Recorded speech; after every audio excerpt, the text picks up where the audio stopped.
નમસ્કાર. આપણે આગળ વિડીયોમાં જોયું હતું કે નફા નુકસાનનું પ્રમાણ બદલવાથી કોઈક ભાગીદારને લાભ થાય છે તો કોઈક ભાગીદારને ત્યાગ કરવો પડે છે.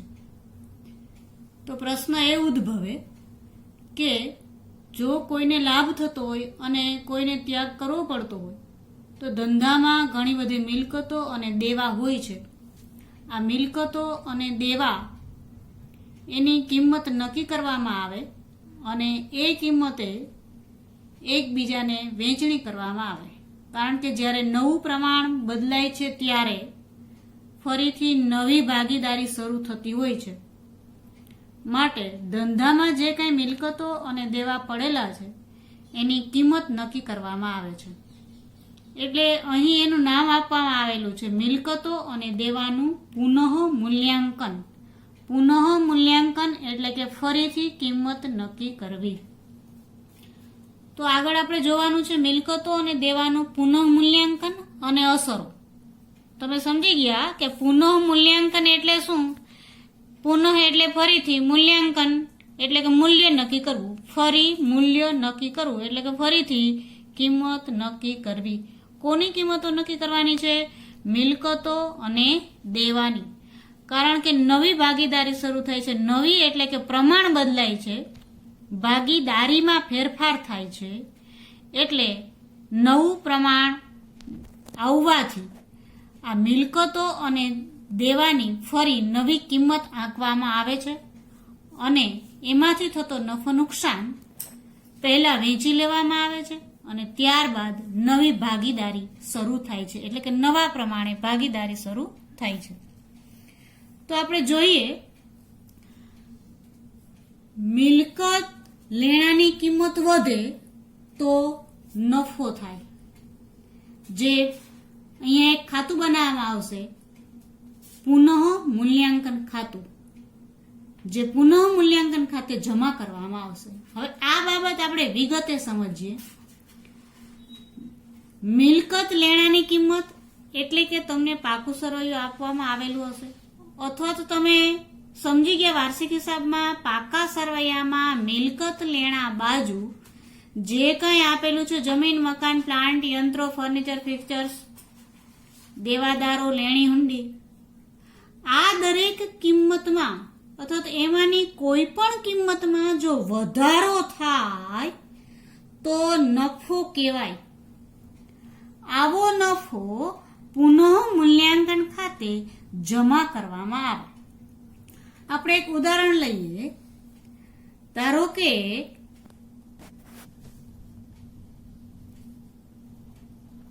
જમીન ₹5 લાખની છે.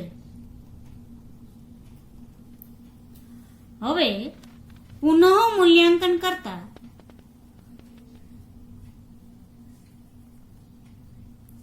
તેની કિંમત ₹7 લાખ થઈ. જમીન શું છે? મિલકત છે. કોઈ પણ મિલકતની કિંમત વધે તો ફાયદો થાય. જમીન 5 લાખની હતી, હવે કેટલી થઈ ગઈ? 7 લાખની થઈ ગઈ. એટલે કે નવી કિંમત એની 7 લાખ થઈ. એટલે કે 2 લાખનો વધારો થયો. જમીનમાં 2 લાખનો વધારો થયો એટલે ફાયદો થયો, એટલે કે નફો થયો. તો આ વધારો, આ 2 લાખનો વધારો પુનઃ મૂલ્યાંકન ખાતે જમા કરવામાં આવે.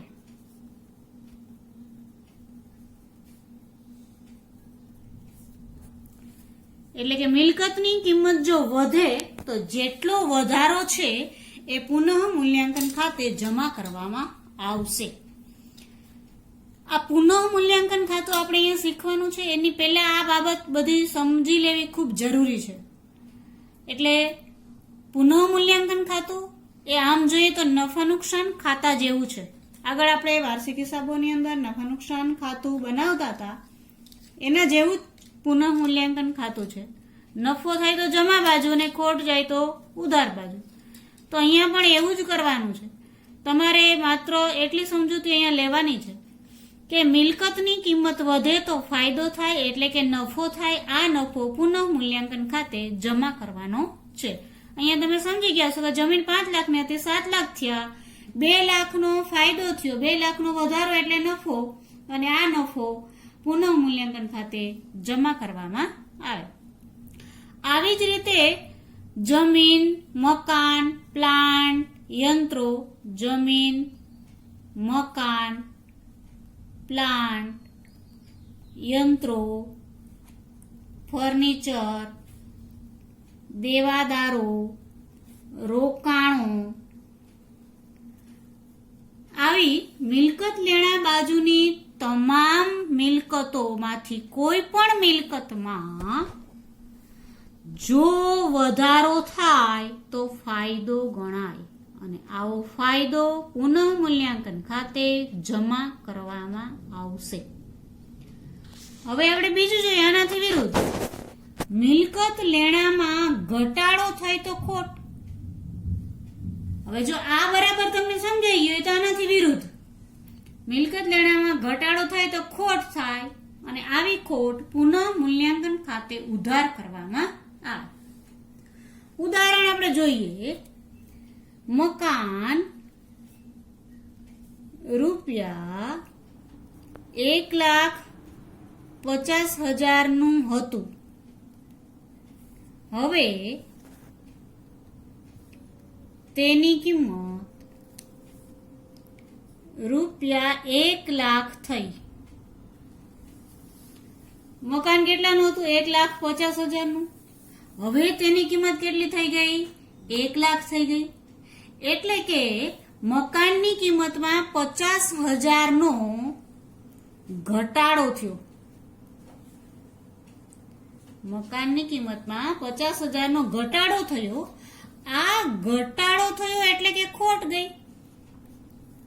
50,000 ની શું ગઈ? ખોટ. 1,50,000 નું મકાન હતું, હવે મકાન થઈ ગયું 1,00,000 નું, એટલે કે 50,000 નો ઘટાડો થયો એટલે કે 50,000 ની ખોટ ગઈ.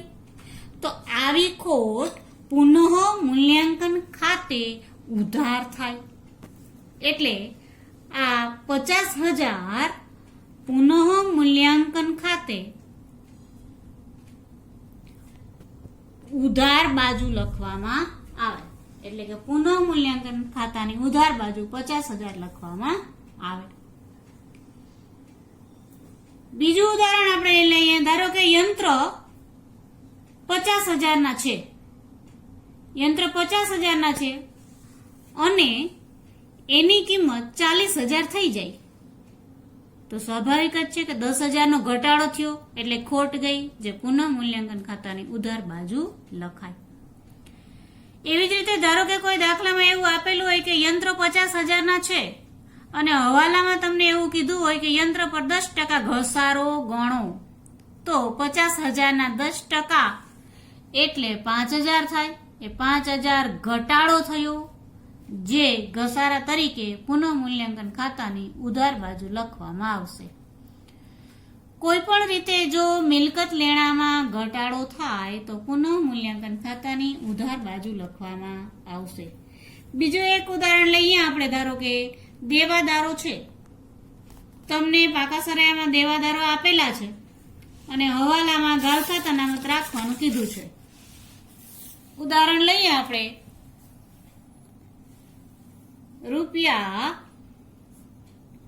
₹50,000 ના દેવાદાર છે. તમને હવાલામાં એમ કીધું છે કે દેવાદારો પર 10% ગાલખાદ અનામત રાખો, આવું કીધું છે. તો સ્વાભાવિક જ છે કે તમે જ્યારે પાકું સરવૈયું બનાવતા હોય ત્યારે લખશો દેવાદાર અંદરના ખાનામાં 50,000 માઇનસ ગાલખાદ અનામત 10% કરો તો આ 50,000 ના 10% એટલે 5,000 થાય. તો હવે બહારના ખાનામાં દેવાદારો કેટલા આવ્યા? 45,000 આવે.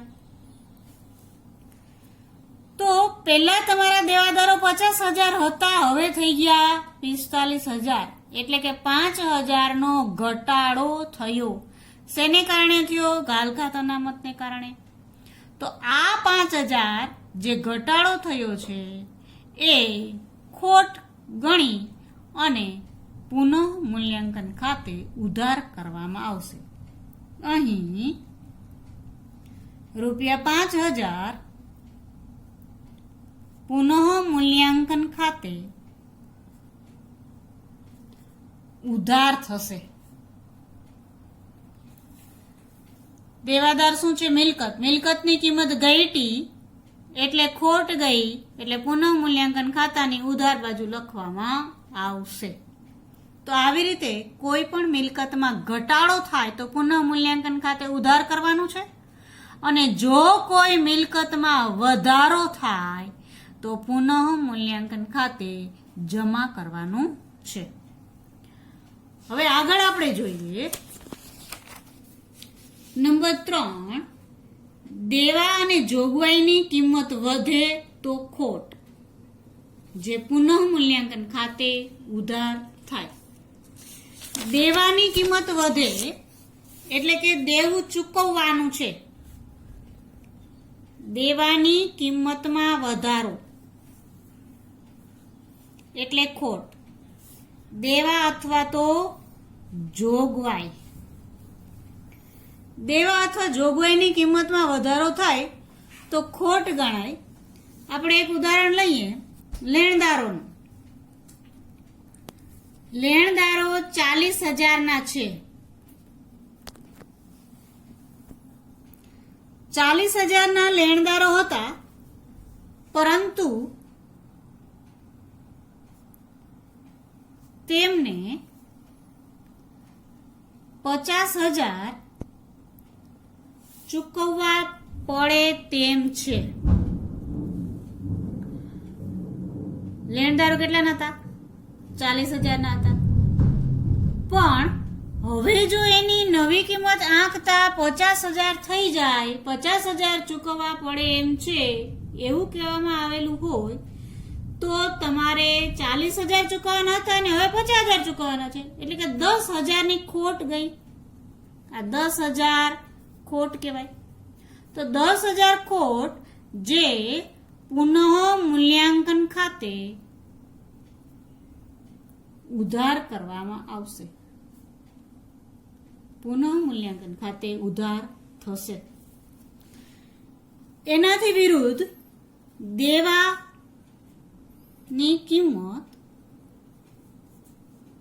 ઘટે તો નફો કહેવાય. તો નફો હોય તો પુનઃ મૂલ્યાંકન ખાતે જમા થાય.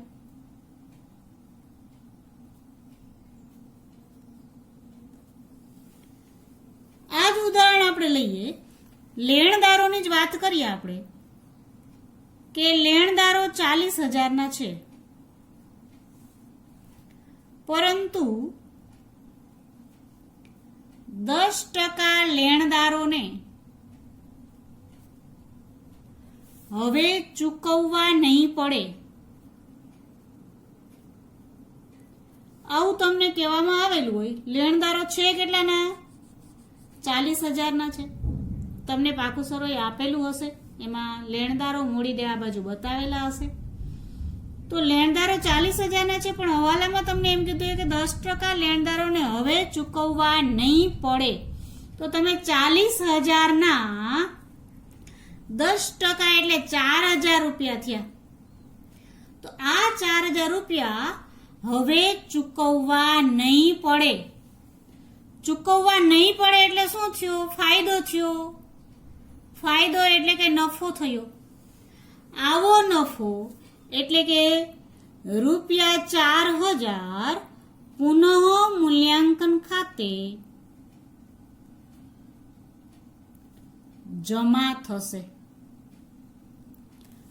તો તમે સમજી ગયા હશો કે જો દેવાની કિંમત ઘટે તો ફાયદો કહેવાય, અને દેવાની કિંમત વધે તો ખોટ કહેવાય.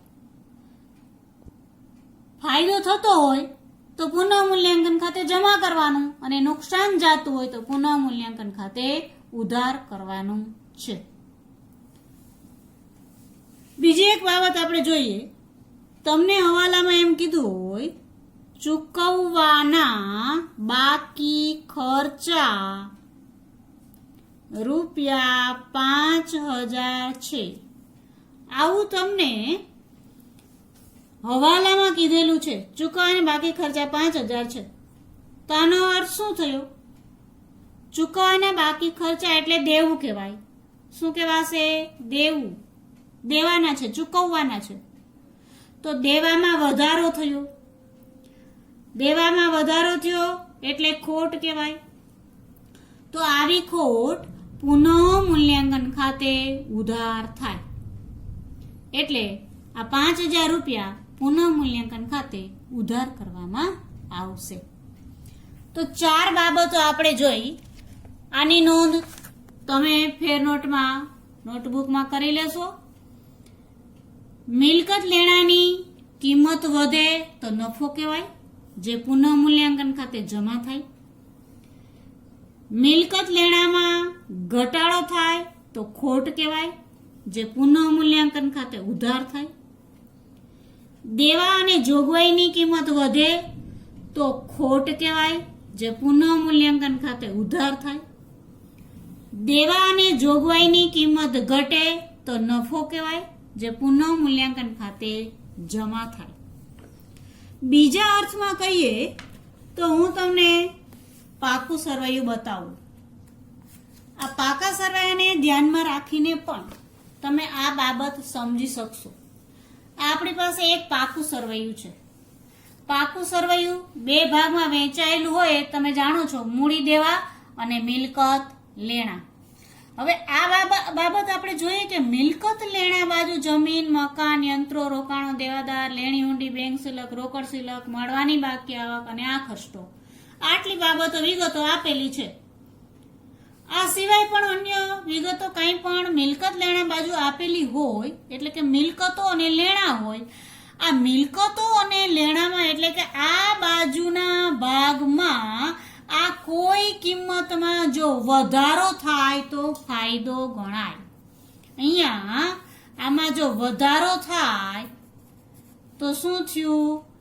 ફાયદો એટલે કે નફો થયો. અને આ નફો પુનઃ મૂલ્યાંકન ખાતે જમા થશે. બહુ સરળ અને સહેલી વાત છે, પણ આ સમજવા જેવી બાબત એટલા માટે છે કે આના પછીના 2 ચેપ્ટર, જે નવા ભાગીદારનો પ્રવેશ અને ભાગીદારનું મૃત્યુ કે નિવૃત્તિ, જેની અંદર આ જ બાબતોના હવાલાઓ હશે. એટલે આ બાબતોને ખાસ તમારે ધ્યાનમાં રાખવાની છે કે મિલકત લેણા બાજુની કોઈ પણ કિંમતમાં જો વધારો થાય તો નફો ગણાય. આવો નફો પુનઃ મૂલ્યાંકન ખાતે જમા કરવાનો છે. આનાથી વિરુદ્ધ આ મિલકત લેણા બાજુ જો ઘટાડો થાય, આમાંથી કોઈ પણ કિંમતમાં જો ઘટાડો થાય એટલે કે કિંમત ઘટે, તો કિંમત ઘટે તો શું કહેવાય? ખોટ કહેવાય. અને ખોટ આ પુનઃ મૂલ્યાંકન ખાતે ઉધાર કરવાની થાય. તો આ બાબત તમે બરાબર હજી સમજી જજો. મિલકત લેણા બાજુ તમને પાકું સર્વે આપેલો હશે. મિલકતો કોને કહેવાય તમને ખબર છે, લેણા કોને કહેવાય તમને ખબર છે. એટલે મિલકત લેણા બાજુ જો વધારો થાય તો નફો, અને આવો નફો જેટલો વધારો થયો હોય એ પુનઃ મૂલ્યાંકન ખાતે જમા કરવામાં આવે. અને મિલકત લેણા બાજુ જો ઘટાડો થાય એટલે કે આમાંથી કોઈ કિંમત ઘટી જાય. અહીંયા આપણે માની લઈએ કે જમીન 3 લાખ છે, પણ હવાલામાં એમ કીધું હોય કે જમીનની કિંમત 2 લાખ ગણવી. તો 3 લાખની હતી ને 2 લાખ થઈ ગઈ, તો કિંમતમાં 1 લાખનો ઘટાડો થયો કહેવાય. અને ઘટાડો એટલે 1 લાખની ખોટ, અને આ ખોટ પુનઃ મૂલ્યાંકન ખાતે ઉધાર કરવામાં આવે. હવે આપણે મૂડી દેવા બાજુ આવીએ. તો મૂડી દેવા બાજુ અહીંયા તમે જોશો બેંક લોન, લેણદારો, દેવી હુંડી અને ચૂકવવાના બાકી ખર્ચા. તો આ બધા જ દેવા છે. બેંક લોન, લેણદારો, દેવી હુંડી, ચૂકવવાના બાકી ખર્ચા, એ બધા શું છે? દેવા છે. તો આ દેવાની કિંમત જો વધે તો ખોટ કહેવાય. આમાં જો વધારો થાય તો કહેવાય ખોટ. અને આવી ખોટ પુનઃ મૂલ્યાંકન ખાતે ઉધાર થાય. તમને એમ કીધું કે બેંક લોનના 4,50,000 છે, પણ બેંકનું વ્યાજ બીજું 50,000 થયું છે, તો ચૂકવવા કેટલા પડે? 5 લાખ ચૂકવવા પડે. કારણ કે 4,50,000 બેંક લોન હતી અને 50,000 બીજું વ્યાજ થયું, એટલે ચૂકવવાના થયા 5 લાખ રૂપિયા. 4,50,000 વત્તા 50,000 એટલે 5 લાખ ચૂકવવાના થયા. તો દેવું વૈધું, તો વૈધું એટલે શું ગઈ? ખોટ ગઈ. ખોટ ગઈ એટલે પુનઃ મૂલ્યાંકન ખાતે શું કરવામાં આવે? ઉધાર કરવામાં આવે. 50,000ની ખોટ ગઈ એ. કારણ કે બેંક લોન હતી 4,50,000ની, પણ વધારાનું વ્યાજ 50,000નું ચૂકવવું પડ્યું.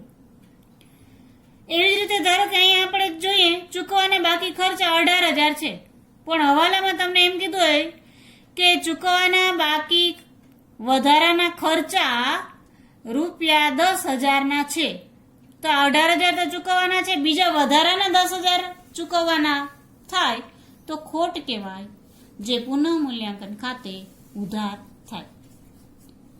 હવે એનાથી વિરુદ્ધ બાબત આપણે જોઈએ કે આમાંથી કોઈ બાબત ઓછી ચૂકવવી પડે, એટલે કે આ કોઈ પણ કિંમતમાં ઘટાડો થાય. ધારો કે તમને એમ કીધું હોય કે લેણદારો અહીંયા 1 લાખના છે, પણ તમને એમ કીધું હોય કે લેણદારોને હવે 90,000 ચૂકવવાના છે. 90,000 ચૂકવવાના છે.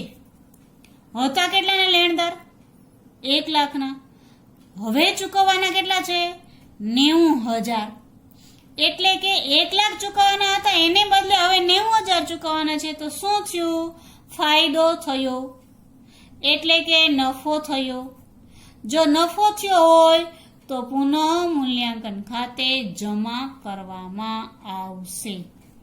એટલે અહીંયા તમે સમજી ગયા હશો કે જો દેવાની કિંમત વધે તો ખોટ કહેવાય, તો પુનઃ મૂલ્યાંકન ખાતે ઉધાર થાય, અને દેવાની કિંમત ઘટે તો નફો કહેવાય, જે પુનઃ મૂલ્યાંકન ખાતે જમા થાય. તો આવો આપણે પુનઃ મૂલ્યાંકન ખાતું શીખીએ. પુનઃ મૂલ્યાંકન ખાતાનો નમૂનો જોઈએ. પાઠ્યપુસ્તકમાં પેજ નંબર 120 ઉપર આપેલો છે. પુનઃ મૂલ્યાંકન ખાતું નફા નુકસાન ખાતા જેવું છે. ડાબી બાજુ ઉધાર બાજુ, જમણી બાજુ જમા બાજુ. પહેલા આપણે જમા બાજુ જોઈએ. આગળ આપણે શીખી ગયા છીએ એવી રીતે અહીંયા લખેલું છે મિલકત ખાતે, એટલે કે મિલકતની કિંમતમાં વધારો. જે મિલકતની કિંમતમાં વધારો થયો હોય એનું અહીંયા નામ લખવામાં આવે. જમીનમાં વધારો થયો હોય તો જમીન ખાતે, મકાનમાં વધારો થયો તો મકાન ખાતે, પ્લાન્ટ, યંત્રો, ફર્નિચર, પિક્ચર્સ, દેવાદારમાં વધારો થયો હોય તો એનું નામ અહીંયા લખવામાં આવે. જેટલો વધારો થયો હોય એટલી કિંમત અહીં બહારના ખાનામાં લખવામાં આવે. ત્યાર પછી મિલકત ખાતે નોંધવાની બાકી મિલકત, એટલે કે હવાલામાં તમને કીધું હોય કે કોઈ મિલકત નોંધવાની બાકી રહી ગઈ છે તો એમની નોંધ કરવામાં આવશે, એટલે કે મિલકતની કિંમતમાં વધારો થયો એ પણ અહીં જમા બાજુ લખવામાં આવશે. મળવાની બાકી આવક ખાતે, હવાલામાં તમને કીધું હોય કે કોઈ પણ રકમ મળવાની બાકી છે તો આપણી આવક થઈ, આવકમાં વધારો થયો એટલે ફાયદો, નફો થયો કહેવાય, અહીં જમા બાજુ લખવામાં આવશે.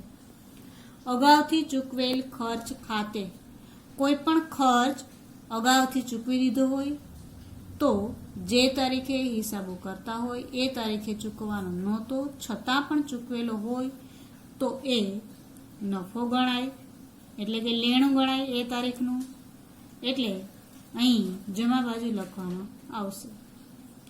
દેવા ખાતે રકમમાં ઘટાડો, એટલે કે કોઈ પણ દેવું ઘટ્યું હોય તો નફો કહેવાય. તો જેટલો દેવામાં ઘટાડો થયો હોય એ અહીં જમા બાજુ લખવામાં આવશે. હવે આપણે આવીએ ઉધાર બાજુ. અહીંયા લખેલું છે મિલકતો ખાતે, એટલે કે મિલકતની કિંમતમાં ઘટાડો થયો હોય તો ખોટ ગઈ કહેવાય. જે ઉધાર બાજુ લખાય, જેટલી ખોટ ગઈ હોય એટલી રકમ અહીં લખવામાં આવશે.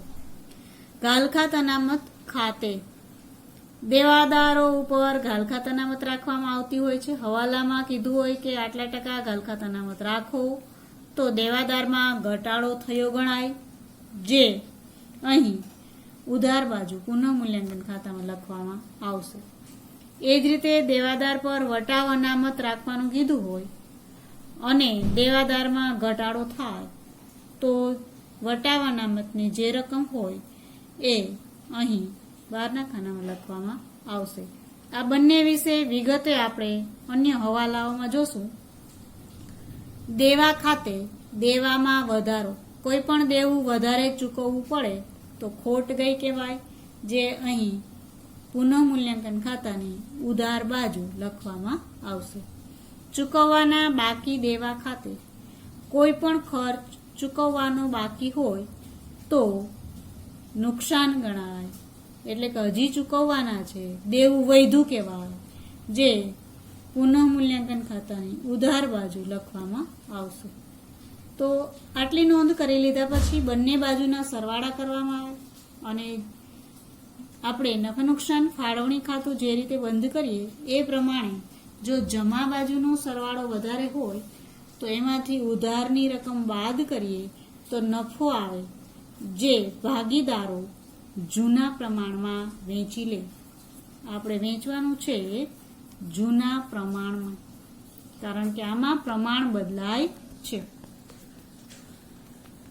અને એનાથી વિરુદ્ધ જો ઉધાર બાજુનો સરવાળો વધારે આવે તો જમાની રકમ બાદ કરી અને જે વધે એને કહેવાય ખોટ. આ ખોટ પણ ભાગીદારો જૂના પ્રમાણમાં વેચી લે. જો જમા બાજુનો સરવાળો વધારે હોય તો નફો થાય અને જો ઉધાર બાજુનો સરવાળો વધારે હોય તો ખોટ થાય. અને આવું નફો કે નુકસાન, એટલે કે નફો કે ખોટ જૂના પ્રમાણમાં વેચી અને ભાગીદારો એમના મૂડી ખાતે લઈ જાય છે.